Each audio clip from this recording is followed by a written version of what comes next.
Good morning, everyone entering the grand rounds. We're going to wait just a minute or two and let a few more people join the grand rounds, and we'll begin.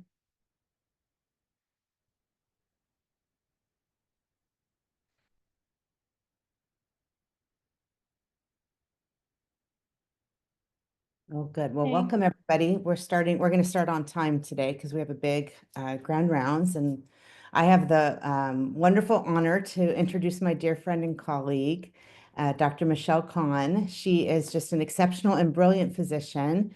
She's deeply committed and passionate to her work and has a tremendous work ethic and has served as an exceptional role model and educator for our residents, particularly for those of us who worked with her and have experienced her fun chicken and sausage simulation colposcopy lab.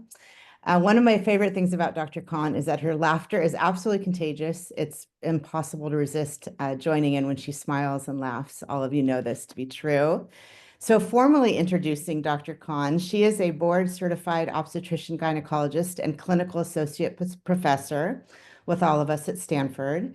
She attended Duke University as an undergraduate, medical school at Rutgers, Robert Wood Johnson Medical School, where she also obtained a master's in public health and worked at the Howard Hughes NIH Research Scholars Program at the National Cancer Institute. Dr. Kahn then completed a residency in OBGYN at Johns Hopkins and came out to the West Coast to do a fellowship in reproductive infectious disease at UCSF. During her fellowship, she trained in advanced colposcopy, HIV, STIs, and high-resolution anoscopy. Here at Stanford, Dr. Kahn has now founded the PEACH program, which is a clinical program devoted to prevention and education of anogenital cancers and HPV-associated diseases. She also is a faculty member in the LGBTQ+ health program here at Stanford.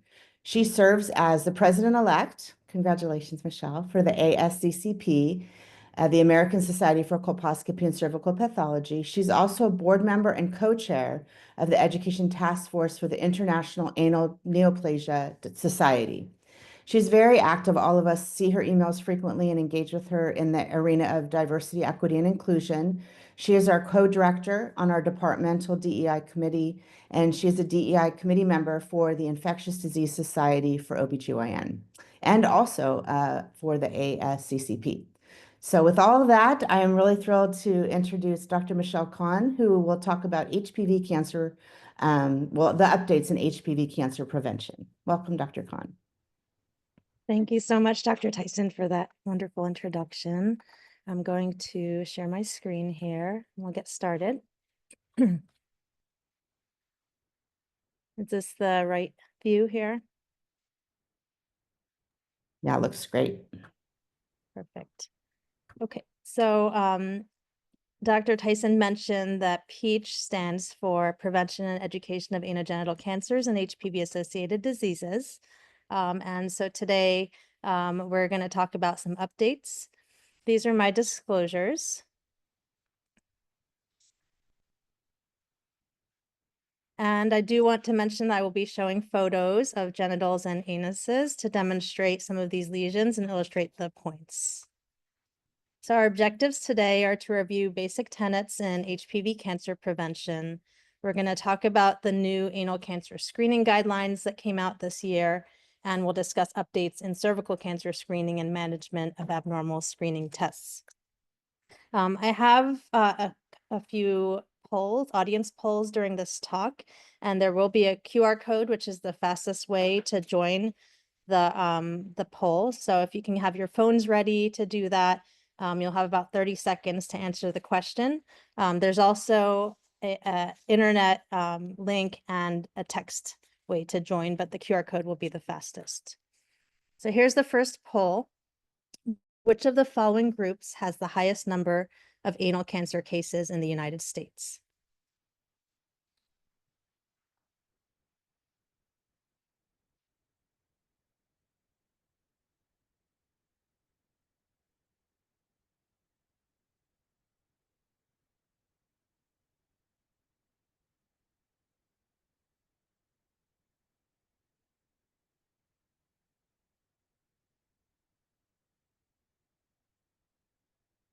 Okay, the poll is locked.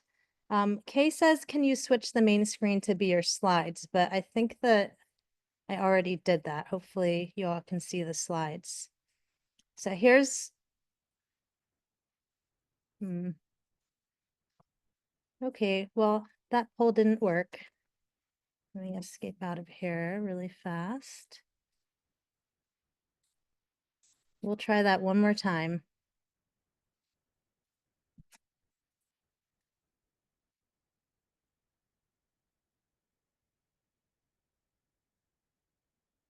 Okay, you get a second chance here.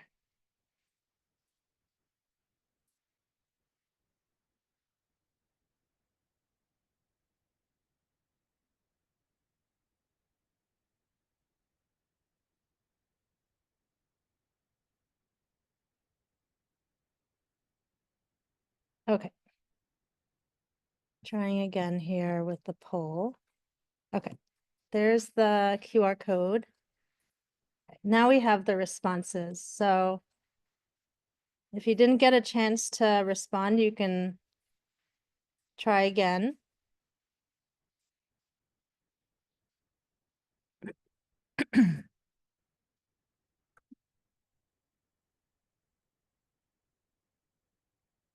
Please forgive me. This is my first time using this poll. Okay, so it looks like the majority of the respondents said men who have sex with men.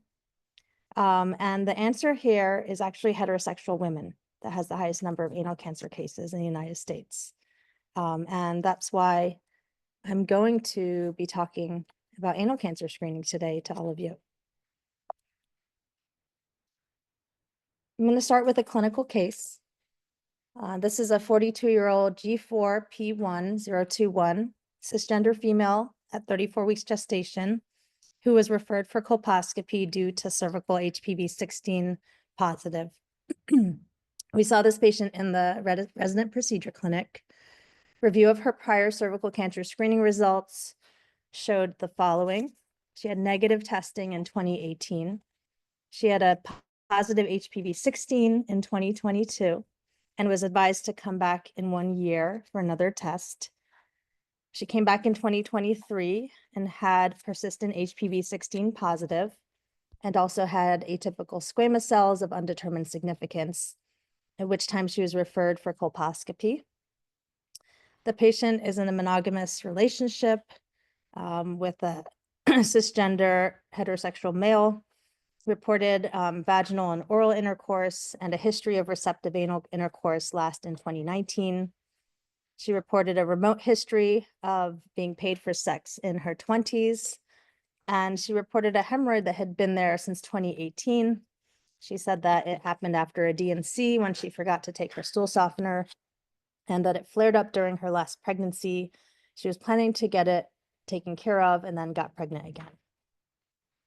So we saw her for colposcopy, and her colposcopy was not super remarkable. She had some aceto-white changes at 6 o'clock on the cervix and some Lugol's partial staining in that area. The patient declined biopsies at that visit and preferred to do it postpartum with some sedation. We did see an anal and perianal lesion at the time of this colposcopy exam. And you can see here, there's some reddish lesions in the right side of the perianus, some tags that are also noted to be red. We did a digital anal rectal exam, which was notable for some irregularities in the anal canal. And we sent off an anal cancer screening test, a cytology, an anal pap, and a HPV test, and those both came back abnormal with atypical squamous cells, cannot rule out high grade, and high-risk HPV positive. At this time, given the abnormalities, we referred her for a high-resolution anoscopy. In high-resolution anoscopy, this patient is in left lateral decubitus position here. So we put the acetic acid on, and you can see that this is the right-sided lesion that was red. It turned whitish with the acetic acid, and all of these tags also turned white. So definitely some abnormalities here. On the anal canal exam, I saw this mass. You can see some atypical vessels, some polypoid areas, Here are some more polypoid lesions. You can see some punctation, acetowhitening. And the patient, we did several biopsies, which showed invasive anal squamous cell cancer and extensive high-grade squamous intraepithelial lesion. The patient underwent an MRI, which showed a 3-centimeter anal mass without extension beyond the anus, and there were some suspicious lymph nodes. At this time, the patient underwent consultation with medical and radiation oncology and MFM. This patient was an OB patient at an outside hospital, not here at Stanford. She was recommended to deliver early preterm, and declined delivered at 38 weeks via C-section. She healed from her C-section and came back for colposcopy with biopsies, which we did, and the biopsies showed CIN1. And she started chemoradiation for her anal squamous cell cancer after she healed from her C-section. During chemoradiation, she developed cholecystitis and was treated conservatively and had a drain and antibiotics. During follow-up imaging of her drain, she was found to have liver metastasis. And this was about 2 months after she completed her chemoradiation for the anal cancer. So she underwent chemotherapy. A couple months later, she developed a colon perforation, a PE, and portal vein thrombosis, at which time she was not deemed to be a surgical candidate, and palliative care was consulted. The patient was discharged home on hospice and passed away 1 week later. So I show this case because it illustrates some conundrums in management of cervical cancer screening abnormalities and in early recognition of anal and perianal lesions. And one of my career goals is to bring more education to the OBGYN community about recognizing these abnormalities with the hopes of early diagnosis and prevention. So just briefly, HPV is an 8 kilobyte circular double-stranded non-enveloped virus. There are over 100 different types of HPV, and about 40 affect the genital tract. And there are about 12 or 13 that are considered carcinogenic or oncogenic. As you all know, HPV is associated with many anogenital conditions, which are all listed here. You can see that the majority are squamous cell in origin, with the exception of cervical adenocarcinoma in situ, which is a glandular lesion. The remainder are squamous cell, and it affects the whole anogenital tract. We also know that HPV can cause oropharyngeal cancers. I think there's some problem with the view. I was just trying to see. Someone says I have to switch my screens. This has happened in the past on iPhones and iPads, and it has to do with settings in the iPads or the iPhones. Yeah, that's happened to me as well. So I'm Googling where to find that on iPhone. So I'll put it in chat for everybody. Tim says it looks good on my end. Are you on a computer, Tim? Thank you, Dakeen. I noticed that on iPhones as well with prior grand rounds. Yes. On a computer, it works. It works. So I'm checking it. I'll put something into the chat for everybody if I can find it. Thank Okay. you, Dakeen. Okay. So we know that HPV is the most common sexually transmitted infection. This is data from the United States. And it's so common that up to 85 to 90% of people will acquire HPV at some point in their life. And this is data from people with at least one opposite sex partner. We don't have similar data for LGBTQ+ populations. Here you can see the burden of disease across the world with HPV-related diseases, and you can see that genital warts is the most common, followed by cervical cancer, followed by head and neck cancer, followed by anal cancer. And the The least common are the vulvar and vaginal and the penile cancers. But here you can see the breakdown of anal cancers where the majority are in females. When we look at the United States breakdown, you can see that there's more oropharyngeal cancer related to HPV than cervical cancer. We've successfully brought down the number of cervical cancer cases with screening, and the majority of these oropharyngeal cancers are in males. When we look at females, cervix is still the most common, followed by anal cancer, followed by vulvar cancer. This is a study that we did at Kaiser Permanente, where I worked before I came to Stanford. We looked at incidence of anogenital cancers from 2006 to 2020. And what was notable was that at older ages, anal cancer, which is the gray line, surpassed the incidence of cervical cancer, which is the yellow line. And this is also seen in some national data that's been published, that in older women, the anal cancer incidence rates are rising above the cervical cancer incidence rates. And a lot of this may be due to the screening that women receive for cervical cancer, and anal cancer screening is less common. So when we talk about cancer prevention, there are different ways to prevent cancer. Today, in this lecture, we'll be talking about primary prevention, which is preventing infection or acquisition of the primary cause of the cancer, in this case, HPV, and secondary prevention, which is detecting and treating the precursor lesion before it turns into cancer. And then tertiary prevention is once you've developed a cancer, treating people with cancer to reduce morbidity and increase survival. So to prevent HPV cancers, we want to prevent acquisition of HPV, and the HPV vaccine, which has been out since 2006, is the best way that we have to prevent HPV cancers. It's highly effective, and other methods of protection other than vaccination include abstinence, which is not feasible for the majority of the population, and barrier protection. And we know that condoms can help prevent against HPV transmission and acquisition, but they're not 100% because HPV can be on the skin, it can be on the fingers, and can be transmitted even with use of barrier protection.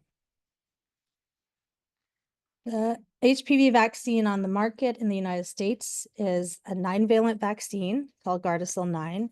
It protects against these HPV types here, 2 of which, 6 and 11, cause the majority of genital warts, and the other 7 cause the 90% of cervical cancers. At this time, the CDC recommends 2 doses for people who receive the vaccine prior to age 15, and 3 doses for people who receive the vaccine after the 15th birthday. It is approved in females and males 9 through 45 years of age.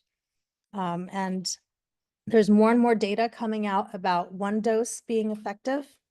And the WHO actually recommends at this time 1 dose for all females prior to age 15. And then also for males, if feasible, in that area of the world. And they're hoping that having 1 dose will help to widen vaccination for places where it's complicated to have to come back for a 2nd dose.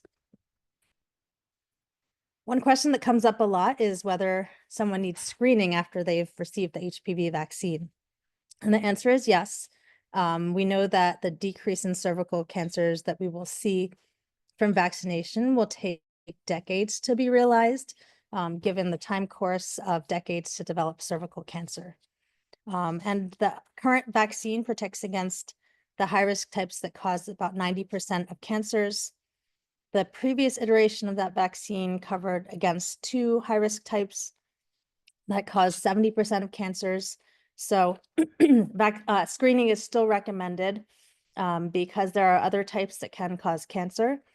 And there's also possibility of, as these 16 and 18 and some of the other high-risk types start to go away, some of the other types may become more prevalent. So we still recommend screening after HPV vaccination at this time. When we talk about secondary prevention, there's different parts to secondary prevention, including screening, and screening can be with a cytology or pap test, with primary HPV testing, or with co-testing, which is a combination of cytology and primary HPV testing. Anyone that has an abnormal screening result needs a triage of that, and we can do that with genotyping or with dual stain. And I'll talk a little bit more about these triage methods later on in the talk. And anyone who tests positive with a screening and a triage test goes on to receive a diagnostic procedure, which in cervix would be colposcopy with biopsies.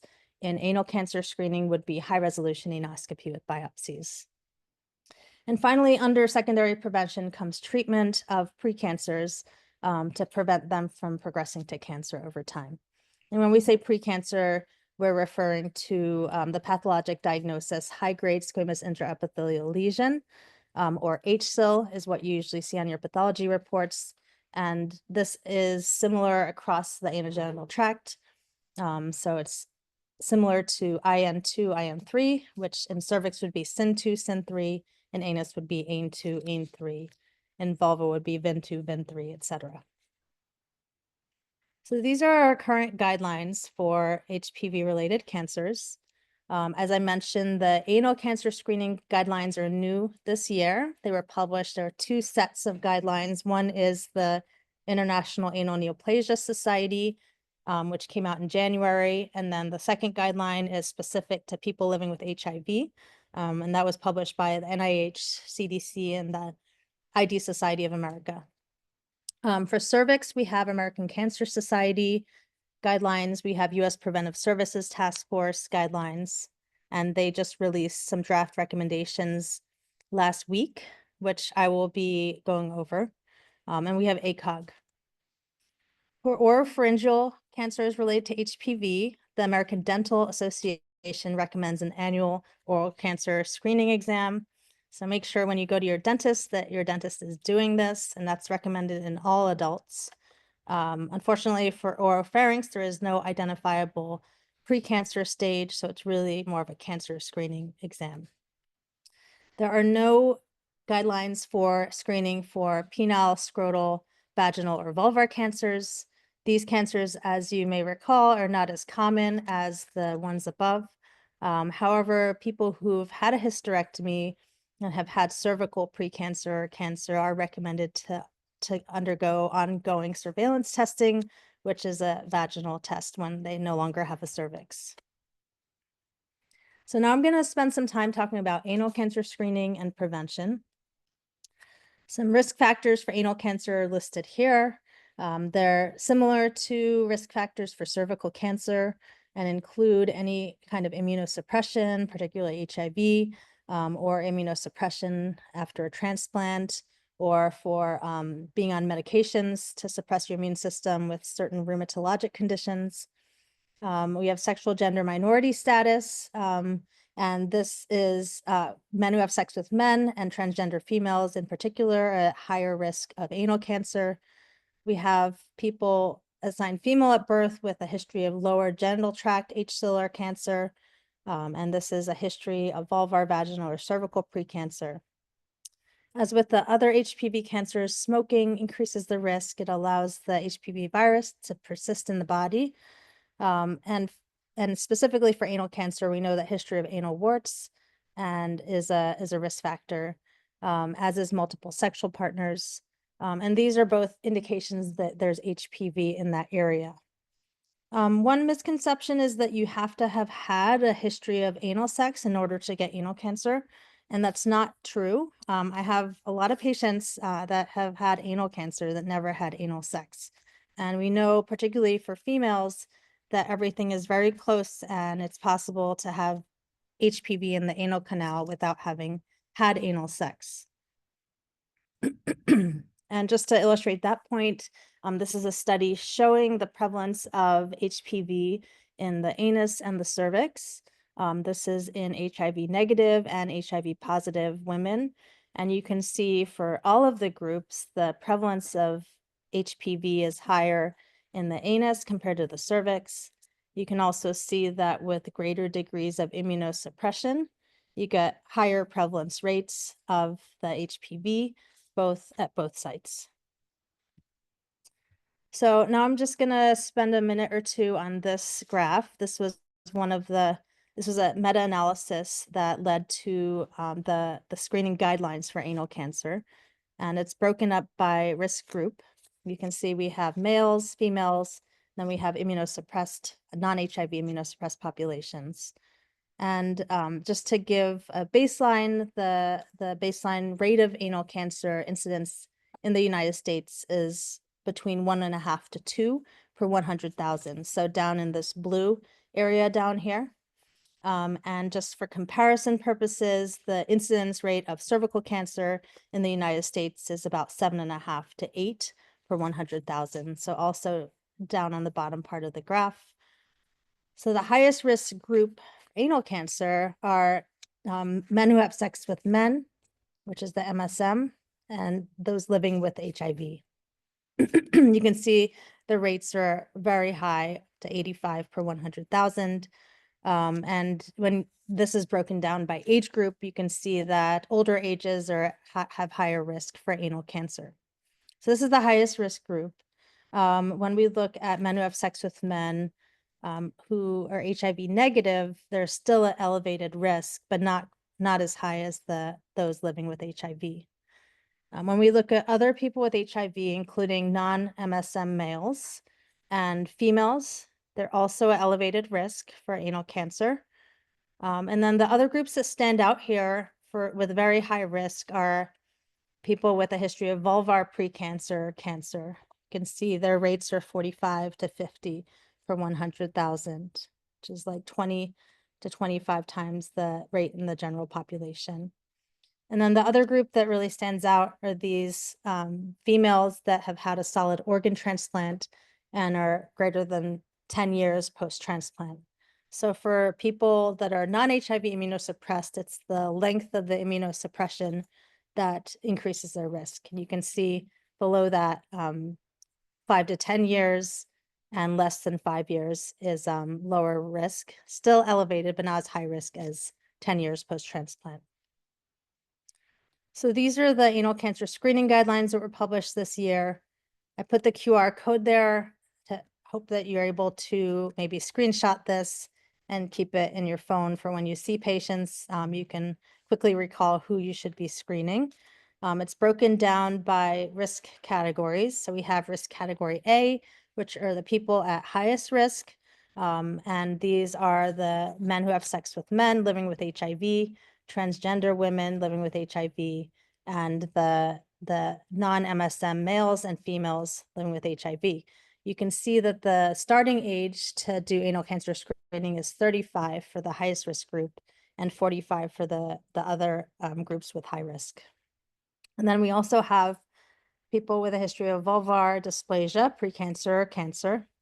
And we have the MSM without HIV and transgender women without HIV. And then we have the solid organ transplant recipients. Risk category B is a group that's at higher risk, but not quite as high as risk category A. And it's recommended to do shared clinical decision-making starting at age 45. And this is the group that we'll see a lot in our clinics. Patients who've had cervical precancer or cancer, or patients with persistent cervical HPV-16 positive. This also includes patients who may be immunosuppressed for other reasons, either rheumatologic conditions, lupus, rheumatoid arthritis, etc. So over here on the right side, we talk about how to screen. This includes more molecular and morphologic tests, the HPV and cytology, as well as a digital anal rectal exam. And then if those are abnormal, sending the patient on for high resolution anoscopy. So just to go back to that graph, you can see who was in risk category A. These are the people that absolutely should be screened. And then the other groups were more in this yellow category that you should do clinical shared decision-making starting at age 45. Just wanted to talk briefly about how to do an anal cytology. we all have all the tools to do it in our clinics. This was a systematic review and meta-analysis of cytology and other biomarkers. And the cytology is performed with a synthetic swab. That can be a polyester swab or a rayon swab.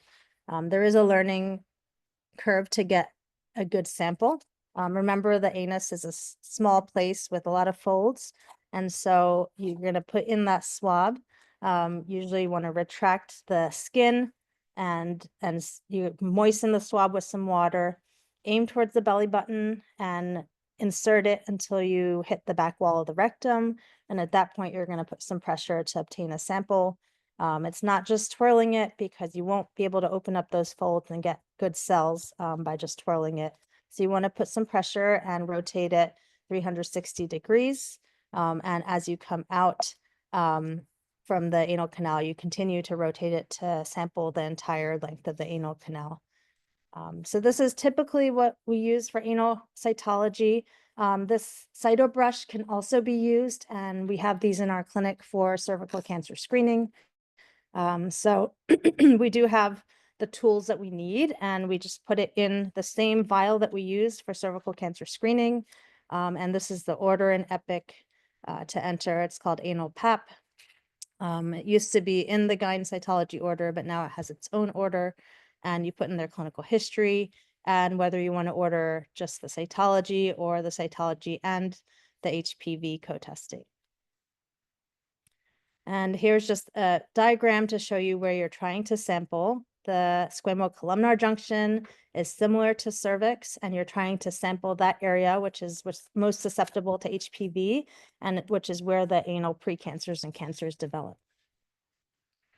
After you do your anal cytology, you're going to follow it with a digital anal rectal exam, or DARE. And this is inserting a gloved lubricated finger into the anal canal with a 360-degree sweep. You're palpating for any irregularities, masses, nodules, and making sure you palpate all the way around inside, as well as you come out, and the perianus. This is a very simple exam that has the potential to pick up early anal cancers. And we always repeat this after the anal cytology because the lubricant can interfere with the cytologic interpretation.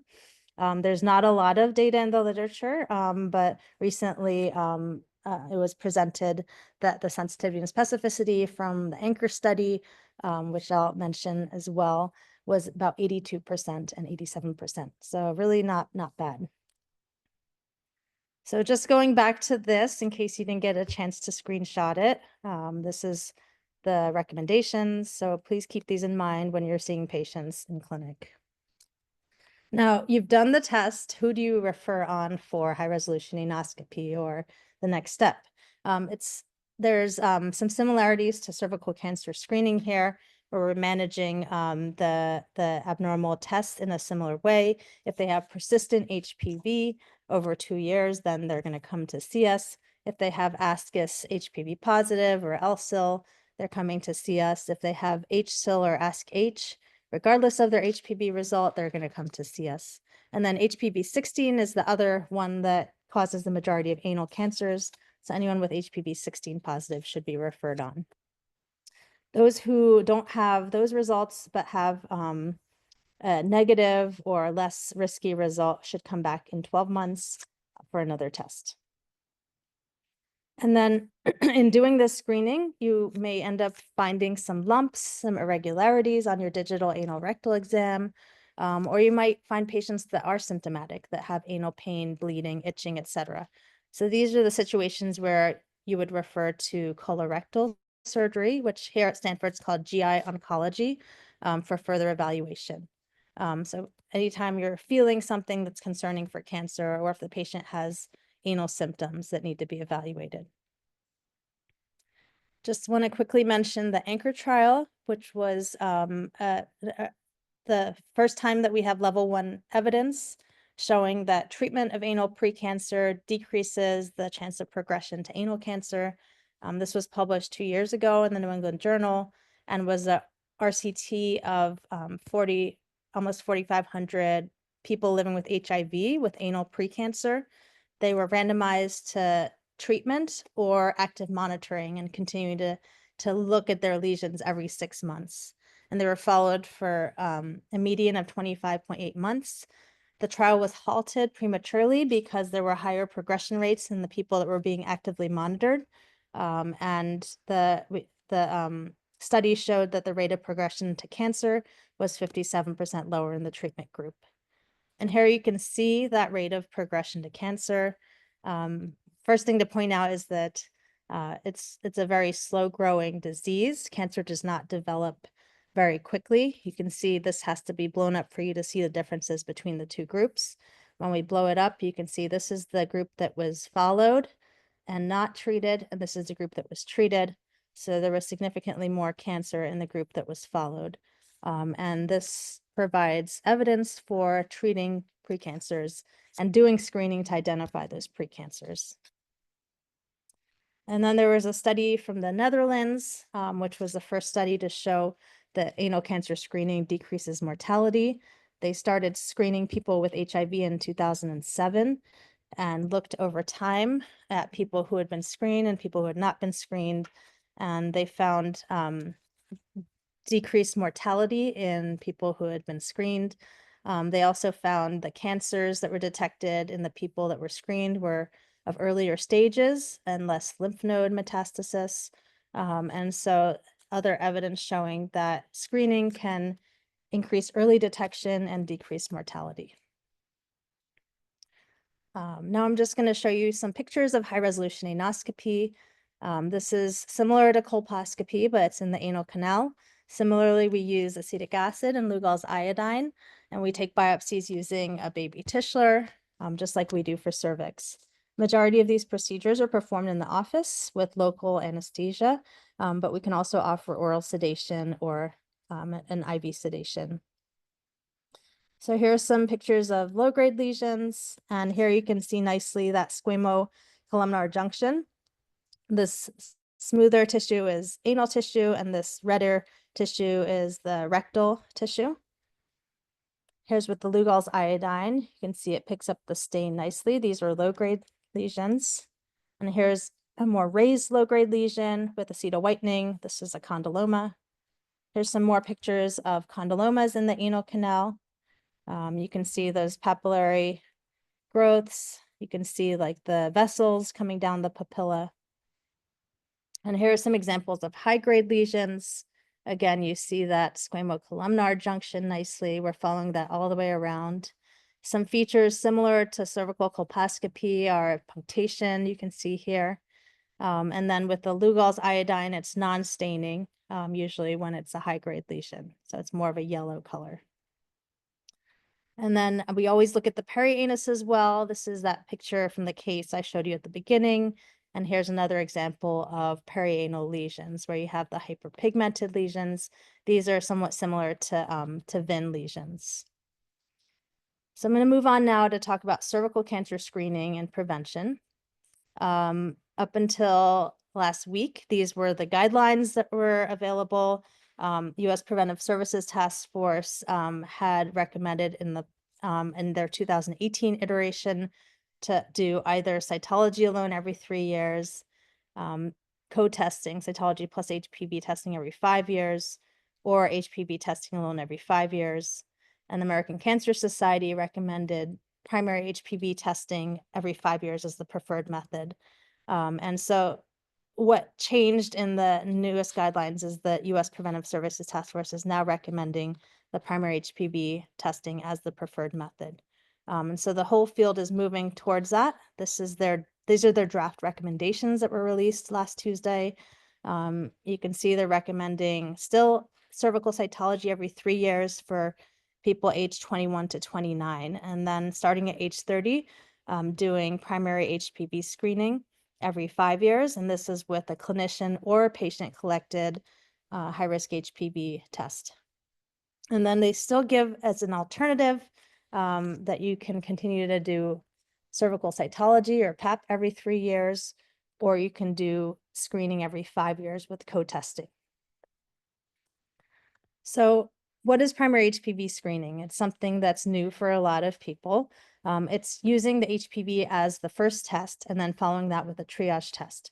The triage test can be either cytology, HPV genotyping, and then we know that HPV being present indicates a risk for developing precancer. It's a highly sensitive test, and that's why the field is moving towards using that as the primary screen. I do want to reiterate that we do not have a test that's approved for primary HPV screening at Stanford. There are 3 tests that are approved, but we don't have one of those, so we cannot do primary HPV screening at this time at Stanford. Here's an algorithm for how you might manage an HPV test that's a primary screen. You may have genotyping for 16 or 18, and if that's positive, then the patient may go on to colposcopy. If they have HSIL along with 16 or 18, then they may be recommended to go ahead and do a diagnostic excisional procedure or a LEAP. If they have HPV positive, but it's not 16 or 18, then they have one of the other types, and that needs to be triaged. And that can be with cytology. If cytology is positive, then they go on to colposcopy. If it's negative, then they come back in 1 year. So it's not that different than what we are doing with co-testing. You need a triage test to determine whether the patient goes on to colposcopy or comes back in a year.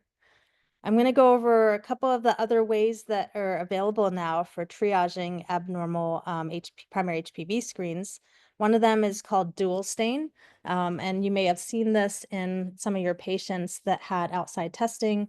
Kaiser Permanente Northern California is using this in their primary HPV screening paradigm to triage the HPV positives. And dual stain is a cytology stain for 2 biomarkers.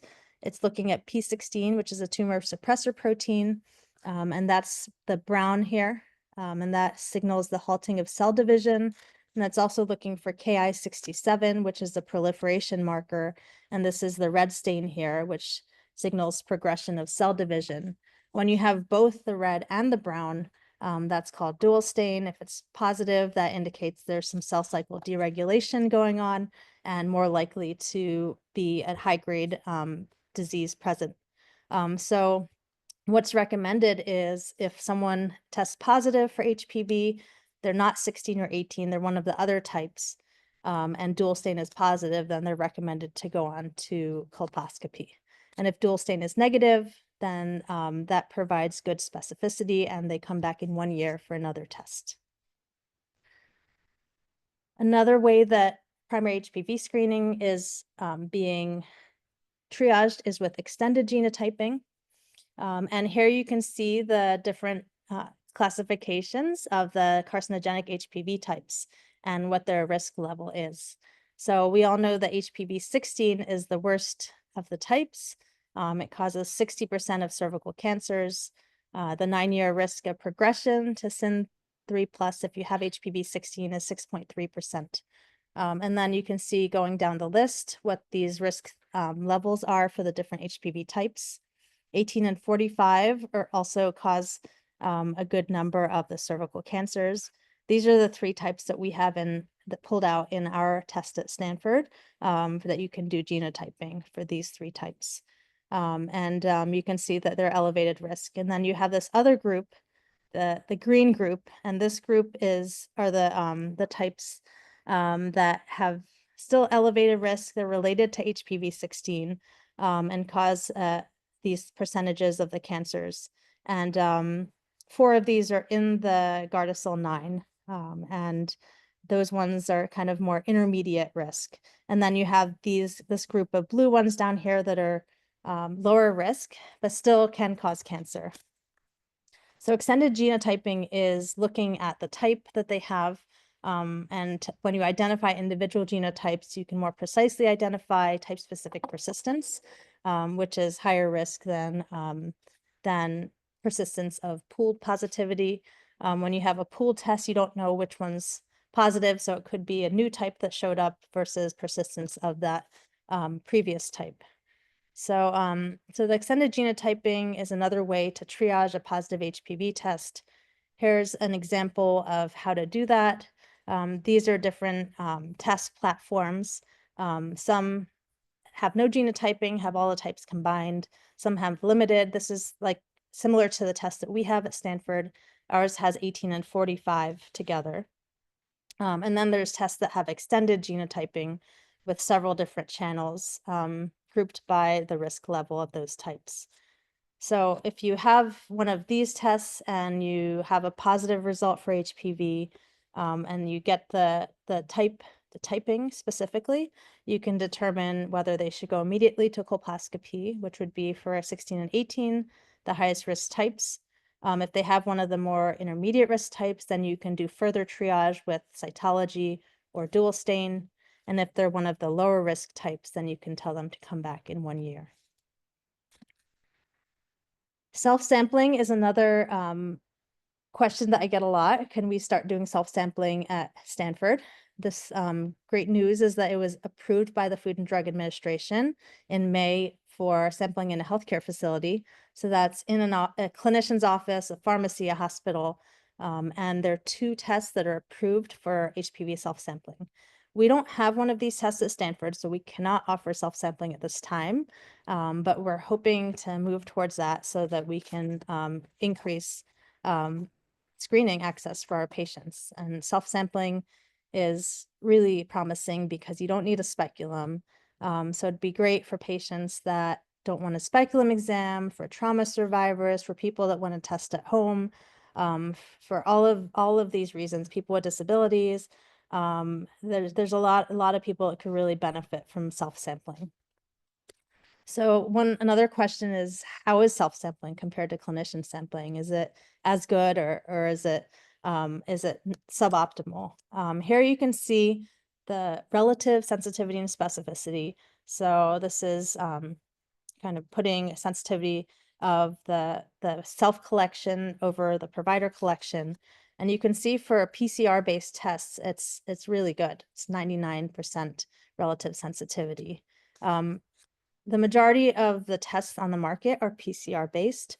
The signal amplification test is an older test. You can see the sensitivity is a little bit less with that. And then also the specificity is very good for all of the tests. We are working towards getting primary HPV screening at Stanford. This is an ICDP project that started last year. This is our team that's working on it. But because we don't have the test that is approved for primary HPV screening or self-sampling, we can't do that at this time. And we're hoping to do that in the future. Okay, last part of this talk is to just go over management of abnormal cervical cancer screening results. I'm going to have another poll here, so get your phones ready. Hopefully you'll be able to see the QR code. We get a lot of referrals to the colposcopy clinic, and I just want to go over some scenarios to make sure that people understand how to manage these abnormal screening results. What we use to manage the results is the risk-based management guidelines that were published in 2020. These guidelines are available through an app or through a web application. You can get it on a Apple device or on Google Play, or you can get it for free on the web. It's currently $9.99 on one of these for the app, but the web application is free. Just put in your email and confirm your email and can use it. For people that have never used it before, there is a quick start guide and a user guide. I'm just going to go through some basic things in the app to bring your attention to them. So this is the home screen that you see. There is a screening tab if you click on the top that you can link to the current screening guidelines. And at this time, the U.S. Preventive Services Task Force guidelines are there. Once the draft guidelines get finalized, they'll switch to that one. In general, we're using the routine screening clinical situation for someone that has not had any abnormalities in the past, and you're inputting their age and the routine screening, and then you're putting in their test results. So this is someone who had negative HPV, normal cytology, and then you hit next and it tells you have them come back in 5 years for HPV-based screening. It tells you the 5-year risk of CIN3 is very low, and that's why they're in the 5-year return category.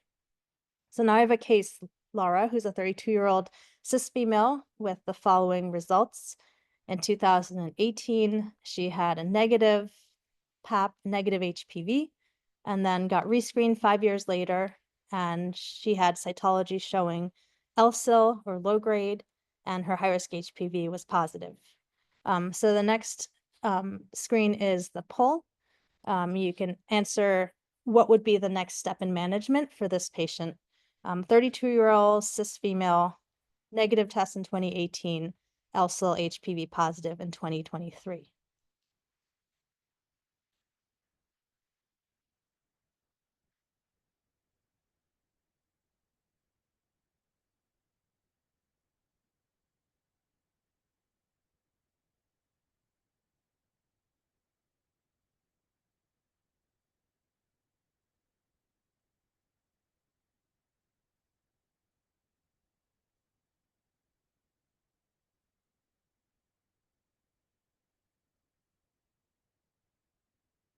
So we see that 2/3 said to go to colposcopy, 1/3 said repeat in 1 year. So this is good. So I wanted to show you is how we use the app to determine when the patient should come back in. So she was 32 and she's getting routine screening, and she had LSIL HPV positive. One thing that I think is sometimes missed is that she had prior results. And so you have to click yes here. And when you incorporate that she had a prior HPV negative, that tells you that this is a newer HPV, not persistent. That actually lowers the risk by half. So just to reiterate, she had positive HPV LSIL. Her prior test was negative HPV normal. Her risk is a 5-year risk of CIN3 plus is 3.78%. And so the recommendation is 1 year follow-up, not colposcopy. So really important to incorporate the prior results because a lot of these patients that have a newly positive HPV test may not need to go straight to colposcopy. Instead, we repeat it in a year to see if it's persistent at that time. And then if it's still positive, then they would come in for colposcopy. And then this is just to show you the thresholds on which these recommendations are based. Their risk, immediate CIN3 plus risk needs to be at least 4% in order to qualify for colposcopy. And that patient had under 4% risk. So she instead would come back in 1 year. When we're deciding when they come back in 1, 3, or 5 years, we're looking at the longer term risk, the 5-year risk of CIN3 plus. And then one other thing to point out here is that we do have expedited treatment or LEAP immediately as an option for people that have higher risk levels. So above 25% up to 59%, you could do either a LEAP or a colposcopy. If their risk is 60% or higher, then it's recommended to proceed straight with LEAP because their risk is very high. Okay, one more case. This is Ebony, a 32-year-old cisgender woman with the following cervical cancer screening history. In 2022, she had a low-grade HPV positive. She was referred to colposcopy at that time because she didn't have a prior result. So that gave her a risk level of over 4%. So she went to colposcopy. Her biopsies were CIN1, also low-grade. Her ECC was negative. She was told to come back in 1 year for another HPV-based test. She came back and had another HPV positive, and her cytology was atypical squamous cells of undetermined significance. So the next slide is another poll to ask what should be the next step in management for this patient. To reiterate, she last year had low grade, had colposcopy, biopsies were low grade, and she's coming back in a year. She has ascus and her HPV is positive.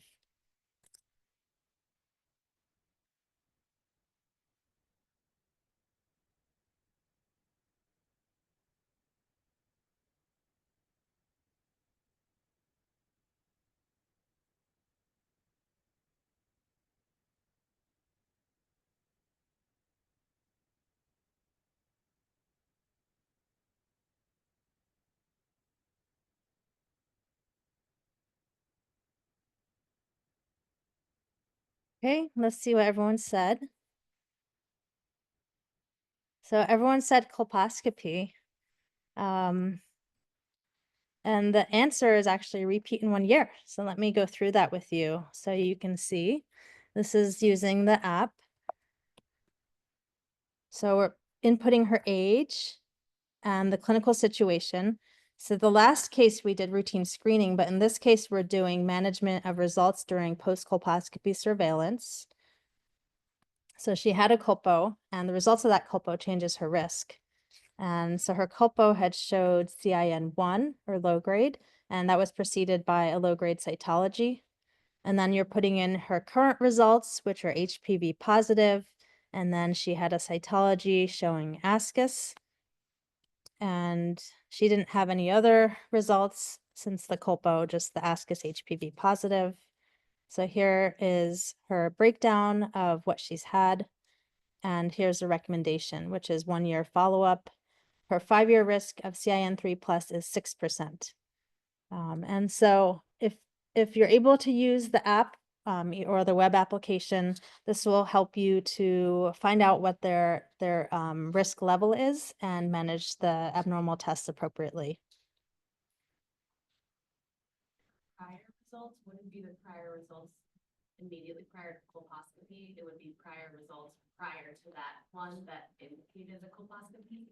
The prior results, we can talk about it after. The prior results is anything in between the colposcopy and the current results. So someone that had like an additional test. We had a question about what the prior results is.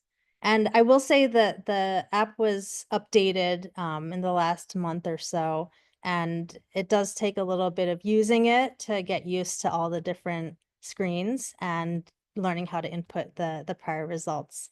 And I'm happy to talk to anyone separately about that. I just also wanted to mention for everyone here that we're doing colposcopy in OB clinic now, and we don't change our cervical cancer screening based on pregnancy status. So we do get abnormal results, and we know that colposcopy is safe to perform. So if you have someone that needs a colpo in OB clinic, please send me a staff message in the LPCH Epic, and we will get them scheduled. One final update is screening for clear cell adenocarcinoma in DES exposed individuals. There were not prior guidelines on this, and these were just published. We know that DES exposed patients were 40 times more likely to develop cervical and vaginal clear cell adenocarcinomas, and that most of these cases were diagnosed between 15 to 31 years of age. And a lot of these patients are in their 60s, 70s now or older. And so this group did a review of the literature and risk, and they determined that the risk is lower after 65. And so they recommend annual cytology screening for clear cell adenocarcinoma until the age of 65, and then may discontinue if they meet criteria for discontinuation of regular cervical cancer screening as well. However, if patients want to continue yearly cytology screening, that's still okay with shared clinical decision-making. So in conclusion, anal cancer rates are rising and prevention is possible. We do have guidelines. Most anal cancer is in females, and so we have a good opportunity in OBGYN to do this prevention. You don't need to have had receptive anal sex to get anal cancer. We have all the tools that we need. I'm just going to go forward here and just to show you my awesome clinic team, and myself and Amy Wong, our nurse practitioner, are doing the procedures, and we're over in Redwood City in the Pelvic Health Center. And this is my email for any questions that you might have.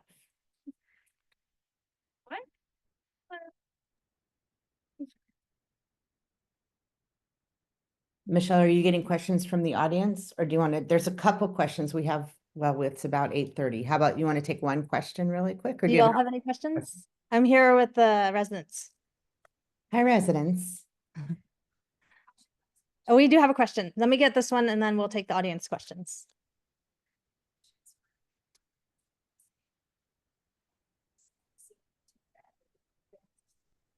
So there's a question about whether people who got the Gardasil 4 should get the Gardasil 9. Great question. That comes up a lot.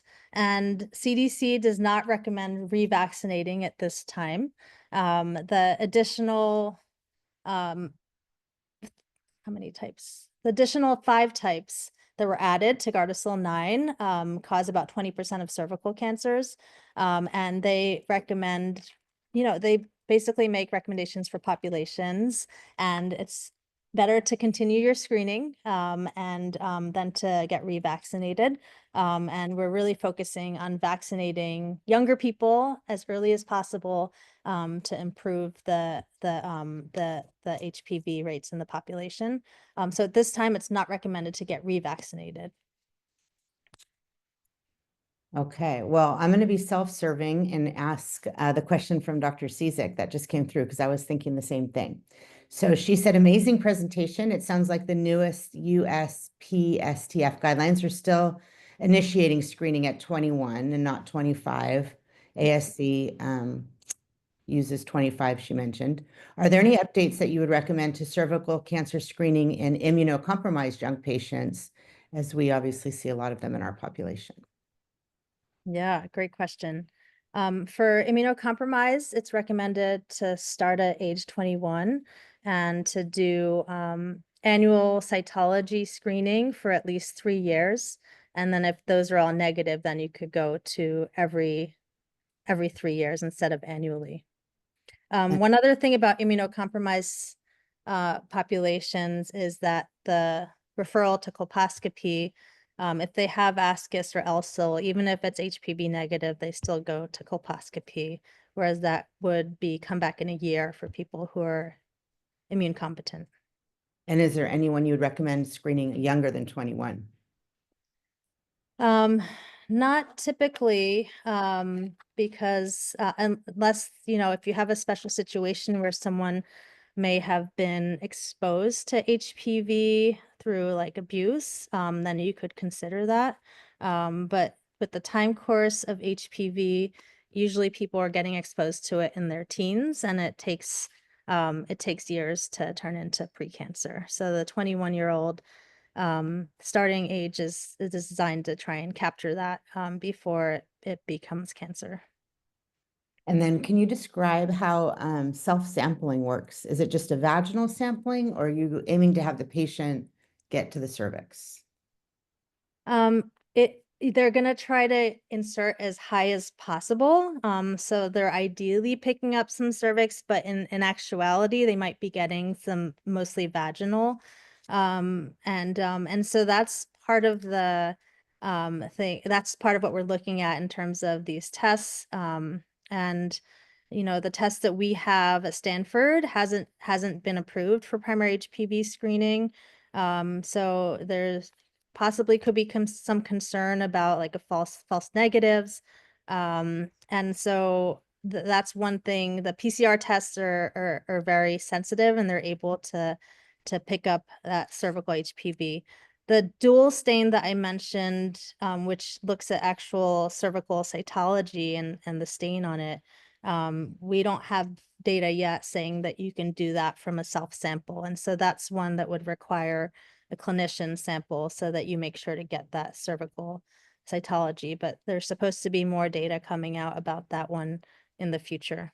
But yeah, ideally, a patient would insert the swab as high as possible to try to get cervical sampling. Perfect. Then really quick, Dr. Cohen commented that guidelines are guidelines, not law. He's seen stage 2 cancer in California in a 19-year-old who was trafficked, unfortunately, as a sex worker. And he added one more comment. How do you factor in the fact that about 15% of pap reads are in error? Well, I think the reason the field is moving towards primary HPV screening is because the pap test doesn't have a high sensitivity. And there's a lot of false positives as well with pap tests. So having the HPV primary screen, it increases the sensitivity, and then the triage testing is meant to improve the specificity. And as far as the guidelines go, absolutely. The guidelines are for asymptomatic people, and anyone that has symptoms, even if they're younger than 21, should be evaluated and should have testing if it's warranted. Perfect. Wonderful. Thanks so much. And lots of really great feedback, Michelle, on how clinically relevant, and great talk. We might Great. need this annually, just saying. Yeah, happy to do that. And I know there's going to be more and more coming out. So we will keep everyone updated, and hopefully we can offer primary HPV screening in the near future. We'll keep working on it. Great. Thanks, Michelle. Dr. Tyson, thanks, Dakeen. Have a great day, everyone. Bye.